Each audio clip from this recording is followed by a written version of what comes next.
Baik, perkenalkan nama saya Nikita Cendiririn Prameswari dengan NIM 23, akhiran NIM 026. Jadi di sini saya akan menjelaskan mengenai peta umum. Di mana peta umum ini adalah peta yang menggambarkan permukaan planet bumi secara umum. Di mana seluruh kenampakannya seperti kenampakan alam, lalu juga kenampakan sosial budaya itu juga nampak di peta ini. Peta ini dikatakan peta umum karena bersifat umum dan dapat digunakan untuk berbagai macam kepentingan. Peta umum ini dibagi beberapa jenis. Baik, yang pertama itu ada peta topografi, di mana peta topografi ini menggambarkan bentuk relief, yang di mana di dalamnya itu digunakan garis kontur. Nah, garis kontur ini merupakan garis hayalan yang menghubungkan tempat-tempat yang mempunyai ketinggian yang sama. Yang kedua ada peta kartografi, di mana peta kartografi ini peta yang menggambarkan sebagian permukaan bumi. Contohnya adalah peta yang hanya menggambarkan benua di dunia atau setengah dari bola bumi.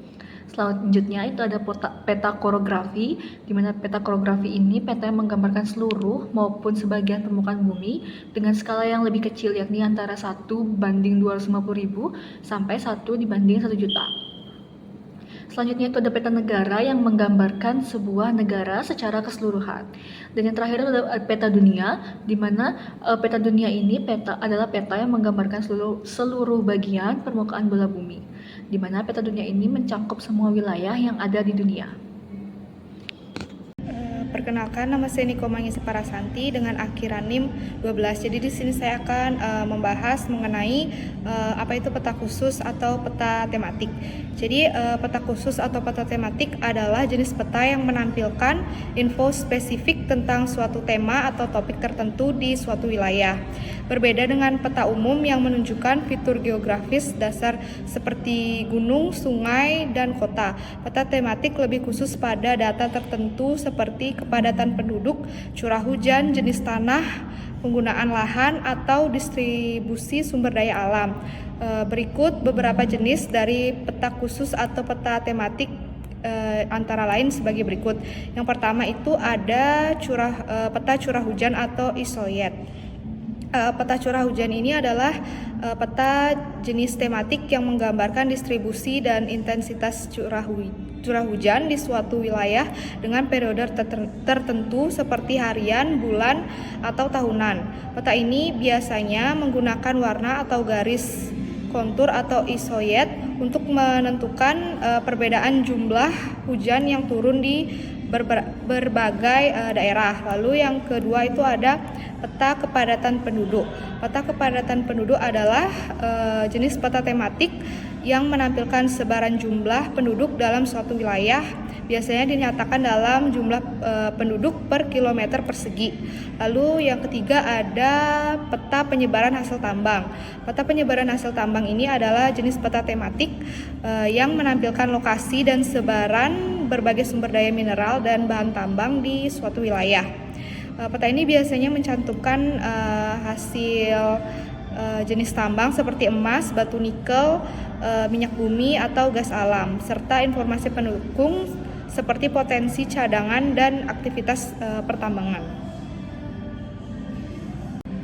Lalu di sini saya lanjut, yang keempat ada peta hasil pertanian, di mana peta penyebaran hasil pertanian adalah peta jenis tematik yang menunjukkan distribusi berbagai jenis hasil pertanian di suatu wilayah seperti padi, jagung, kopi, atau kelapa sawit. Peta ini biasanya menggunakan simbol-simbol warna atau pola tertentu untuk membedakan jenis tanaman dan tingkat produksinya di setiap daerah. Lalu yang kelima itu ada peta geologi. Peta geologi adalah jenis peta tematik yang menampilkan informasi tentang jenis, umur, dan sebaran batuan serta struktur geologi di suatu wilayah. Peta ini biasanya menggunakan simbol, warna, dan garis untuk menunjukkan informasi geologi, patahan atau lipatan, serta jenis batuan seperti sedimen, beku, atau metamorf. Sekian dari saya, terima kasih. Perkenalkan, saya Yuliawati Dwi Pratiwi dengan NIM 23135111025. Jadi di sini saya akan membahas mengenai komponen peta, yang mana komponen peta sendiri terdiri dari judul, garis, skala, arah mata angin dan astronomis, lettering, warna, simbol, legenda dan sumber, serta insert. Yang pertama, judul peta. Judul peta adalah elemen penting yang memberikan informasi mengenai isi dan tujuan pembuatan peta. Judul peta biasanya ditempatkan di bagian atas peta dan harus jelas serta mencerminkan informasi yang disajikan. Penempatan judul peta harus sedemikian rupa hingga tidak mengganggu kenampakan atau informasi lain pada peta. Judul yang informatif memudahkan pembaca dalam memahami konteks dan fokus dari peta tersebut. Selanjutnya yang kedua ada garis peta. Garis tepi atau bingkai peta adalah garis yang mengelilingi batas luar peta. Garis ini berfungsi sebagai pembatas antara area peta dengan elemen-elemen lain seperti judul, legenda, dan skala. Garis tepi memastikan bahwa semua informasi penting yang berada dalam batas yang jelas, sehingga peta tampak rapi dan terstruktur. Selain itu, garis tepi juga membantu dalam bentuk penataan elemen-elemen peta lainnya agar tidak tumpang tindih atau mengganggu informasi utama yang disajikan. Selanjutnya ada skala peta. Skala peta sendiri terdiri dari dua, yaitu skala numerik dan skala garis atau grafis. Skala numerik ditulis dalam bentuk perbandingan angka, misalnya 1:50.000 yang berarti 1 unit pada peta mewakili 50.000 unit di lapangan. Untuk skala garis atau grafis ditampilkan dalam bentuk berskala yang menunjukkan jarak tertentu, yang memudahkan pembaca untuk mengukur jarak langsung pada peta tanpa perhitungan tambahan. Mungkin cukup sekian dari saya, bisa dilanjutkan oleh teman saya. Terima kasih. Baik, perkenalkan nama saya Atikinus Putra Maria Meus dengan NIM 22135111103. Di sini saya akan melanjutkan penjelasan. Jadi orientasi atau arah mata angin. Jadi arah mata angin ini mampu mempertegas keyakinan kita dalam membaca peta sehingga mudah untuk menentukan arah. Kemudian arah mata angin biasanya digambar lengkap dengan 8 sudut atau 8 anak panah. Tetapi ada juga yang 4 panah seperti yang biasa kita temui. Jadi berikut juga ada garis astronomis. Garis astronomis ini terbagi menjadi dua bagian besar, yaitu garis lintang dan garis bujur. Dua garis ini memiliki perbedaan, yang dimana garis lintang ini memiliki fungsi sebagai pengatur musim di beberapa daerah, dan garis bujur itu memiliki fungsi sebagai pengatur zonasi waktu di berbagai daerah. Sekian dan terima kasih. Perkenalkan, nama saya Sarah Angelika Prainangin dengan akhiran NIM 005. Di sini saya akan menjelaskan bagian lettering atau tata penulisan. Lettering bukan merupakan unsur yang dipetakan, melainkan sebagai tambahan untuk memberikan identitas objek yang dipetakan. Dalam pembuatan peta, ada 4 tata penulisan yang harus diperhatikan.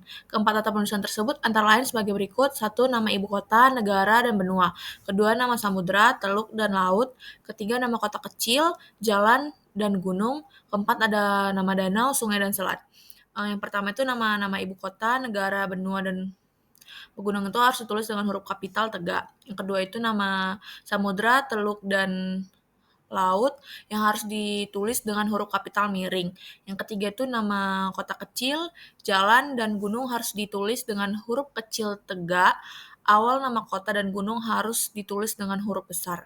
Dan yang keempat, yang terakhir itu ada nama danau, sungai, dan selat yang harus ditulis dengan huruf kecil miring. Next. Selanjutnya itu ada warna. Warna menyimpan berbagai macam informasi yang berkaitan dengan permukaan lokasi yang digambarkan pada peta. Warna-warna yang ada di dalam peta tersebut antara lain sebagai berikut. Yang pertama itu warna hitam. Di dalam peta, hitam merupakan warna yang digunakan untuk menunjukkan batas administrasi, lettering, maupun detail mengenai penghunian. Jadi warna hitam ini merupakan yang menunjukkan itu sebuah batas. Yang kedua itu warna biru. Warna biru di dalam peta digunakan untuk menunjukkan tubuh air seperti sungai, danau, waduk, maupun laut. Sementara itu di peta kita seringkali mendapati warna biru dengan berbagai macam degradasi. Nah, dengan degradasi warna biru tersebut menunjukkan tingkat kedalaman dari tubuh air tersebut. Warna biru yang semakin tua menunjukkan kedalaman yang lebih dalam. Jadi, antara perairan yang mempunyai warna biru tua dengan perairan yang warnanya biru muda lebih dalam yang berwarna biru tua. Yang ketiga itu ada warna hijau. Warna hijau biasanya adalah warna yang menunjukkan tumbuhan, dan di dalam peta warna hijau ini berhubungan dengan tumbuh-tumbuhan, yang lebih tepatnya warna hijau di peta menunjukkan daratan rendah, vegetasi atau tumbuhan seperti hutan. Keempat itu ada warna merah. Di dalam pembuatan peta juga menggunakan warna merah. Warna merah di dalam peta ini menunjukkan keberadaan jalan raya atau untuk menunjukkan letak kota ataupun ibu kota. Yang kelima itu ada warna coklat skala SS. Warna coklat skala SS adalah warna coklat di mana di dalam pembuatan peta juga menggunakan warna coklat yang menunjukkan daerah yang mempunyai kemiringan lereng yang sangat besar atau sangat curam. Sebagai contoh adalah dataran tinggi atau daerah pegunungan. Selanjutnya akan dijelaskan teman saya. Terima kasih. Simbol pada peta merupakan elemen penting dalam kartografi yang digunakan untuk mewakili berbagai fitur geografis di permukaan bumi. Simbol ini berfungsi sebagai bentuk komunikasi visual yang mempermudah pembaca dalam memahami informasi yang disajikan pada peta. Berikut merupakan syarat-syarat pembuatan simbol pada peta yang dapat disajikan secara ringkas. Yang pertama, ada kecil. Simbol harus dibuat dengan ukuran yang sangat kecil agar tidak memenuhi ruang peta dan tetap menjaga keterbacaan keterampilan keseluruhan. Yang kedua adalah sederhana. Desain simbol perlu dibuat secara sederhana untuk memudahkan proses penggambaran serta interpretasi oleh pembaca. Yang ketiga adalah jelas. Kejelasan simbol sangat penting agar tidak terjadi salah tafsir, sehingga informasi yang diwakilinya dapat dipahami dengan tepat. Berdasarkan bentuknya, simbol peta dapat dikategorikan menjadi 3 jenis utama, yaitu simbol titik, simbol garis, dan simbol area. Simbol titik digunakan untuk mewakili objek atau fenomena yang memiliki lokasi spesifik dan tidak memiliki bentuk luas yang signifikan pada peta. Contoh simbol titik meliputi lokasi kota, pelabuhan, gunung, atau sumur. Biasanya, simbol titik memiliki variasi bentuk seperti lingkaran, segitiga, atau ikon tertentu yang sesuai dengan objek yang direpresentasikan. Simbol garis digunakan untuk menunjukkan fitur geografis yang berbentuk linear atau memanjang. Contoh dari simbol garis adalah jalanan, sungai, batasan wilayah, dan jalur transportasi. Simbol ini dapat divariasikan dalam bentuk ketebalan, warna, atau pola. Misalnya garis putus-putus atau batas administratif atau garis bergelombang untuk sungai, agar lebih mudah dibedakan satu sama lain. Selanjutnya, simbol area digunakan untuk merepresentasikan fitur geografis yang memiliki luas tertentu, seperti hutan, danau, sawah, atau pemukiman. Biasanya, simbol ini ditampilkan dalam bentuk warna atau pola tertentu untuk membedakan berbagai jenis wilayah. Misalnya, warna hijau sering digunakan untuk hutan, biru untuk perairan, dan kuning atau coklat untuk lahan pertanian. Penggunaan simbol yang tepat dalam peta sangat penting agar informasi yang disajikan dapat dipahami dengan jelas dan akurat.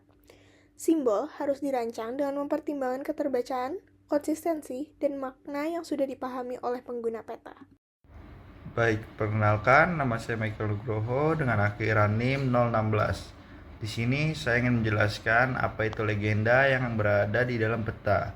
Di dalam peta, biasanya legenda dituliskan dalam kotakan di sebelah pojok. Legenda juga disebut dengan keterangan, yang sebenarnya peta merupakan sebuah informasi mengenai suatu tempat yang ditulis sederhana dengan berbagai bentuk simbol. Maka untuk membacanya diperlukan keterangan. Berikut adalah contoh dari legenda dari peta Bogor. Sekian, terima kasih. Selanjutnya ada sumber dan tahun pembuatan di dalam peta. Dalam membuat peta, hal wajib yang harus dicantumkan adalah sumber dan tahun pembuatan peta. Sumber dan tahun pembuatan peta merupakan komponen yang sangat penting dalam pembuatan peta. Hal ini sangat penting untuk memperhatikan sumber serta tahun pembuatan peta apabila ingin mendapatkan peta terpercaya. Berikut adalah contoh sumber dari sebuah peta. Sekian, terima kasih. Inset peta merupakan elemen pendukung yang sangat penting dalam penyajian informasi geografis secara komprehensif. Pada awalnya, insight peta dibuat untuk membantu pembaca memahami konteks dan posisi relatif dari area yang dipetakan. Dengan memberikan gambaran global maupun detail yang diperbesar, insight peta memungkinkan pengguna untuk mengaitkan informasi secara menyeluruh antara tampilan umum peta utama dengan area-area spesifik yang membutuhkan penekanan khusus.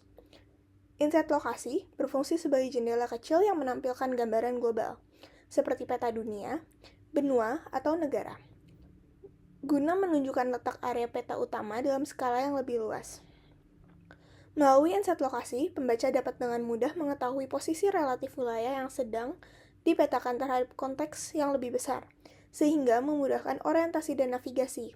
Informasi yang tersaji dalam insight lokasi memberikan dasar pemahaman tentang hubungan spasial antara wilayah kecil yang ditampilkan pada peta utama dengan area sekitarnya, yang sangat berguna terutama bagi pengguna yang membutuhkan konteks geografis awal. Insight pembesaran dirancang untuk menonjolkan detail-detail penting pada area yang kompleks atau memiliki kepentingan strategis seperti pusat kota, kawasan padat penduduk, atau fitur alam tertentu yang tidak terlihat jelas pada peta utama. Dengan skala yang diperbesar, insight pembesaran menyuguhkan informasi rinci mengenai jaringan jalan, batas administratif, dan elemen-elemen lain yang memerlukan perhatian khusus.